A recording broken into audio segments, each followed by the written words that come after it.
SC, ST, ఓబీసీలకు bank రుణాలు ఇవ్వాలని కోరుతూ చిత్తూరు నగరంలోని గాంధీ విగ్రహం వద్ద కాంగ్రెస్ పార్టీ శ్రేణులు ధర్నా చేపట్టారు. ఈ ధర్నా కార్యక్రమంలో మాజీ ఎంపీ చింతామణి మాట్లాడుతూ బ్యాంకులను దోచుకునే వారికి మాత్రమే బ్యాంకుల్లో రుణాలు ఇస్తున్నారని, సామాన్య పేదలకు రుణాలు ఇవ్వడం లేదని వాపోయారు. ఎస్సీ, ఎస్టీ, బీసీ మైనారిటీలు బ్యాంకుల చుట్టూ కాళ్లు అరిగేలా తిరుగుతున్నారని, ఎస్సీలకు 15%, ఎస్టీలకు 7.5%, ఓబీసీలకు 27% ఇవ్వాలని డిమాండ్ చేశారు. చంద్రబాబు నాయుడు వర్గీకరణ పేరుతో కులాల మధ్య చిచ్చులు పెడుతున్నారని, ఇది సహించేది లేదన్నారు.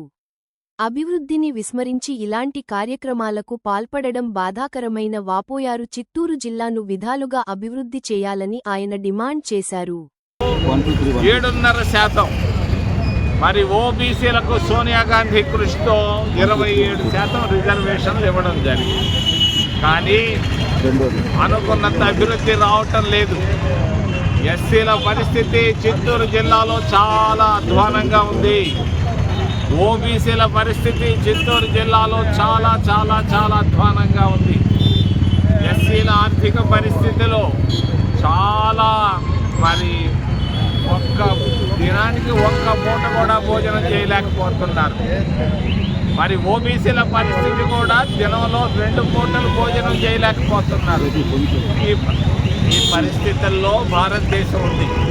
బ్యాంకుల్లో డబ్బులు ఫుల్గా మూలుగుతూ ఉంది. అదంతా కోటీశ్వరులకే ఇస్తున్నారు డబ్బులు. బ్యాంకుల్లో మార్వాడీలకే ఇస్తున్నారు, గుజరాత్ వాళ్ళకే ఇస్తున్నారు కోట్ల రూపాయలు. మొన్న ఒక ఆయన 45,000 కోట్ల రూపాయలు అప్పు తీసుకున్నాడు. ఒక్క వ్యక్తి 45,000 కోట్ల రూపాయలు అప్పు తీసుకుంటే ఆయన 1% కట్టి 99% మాఫీ చేసుకున్నాడు.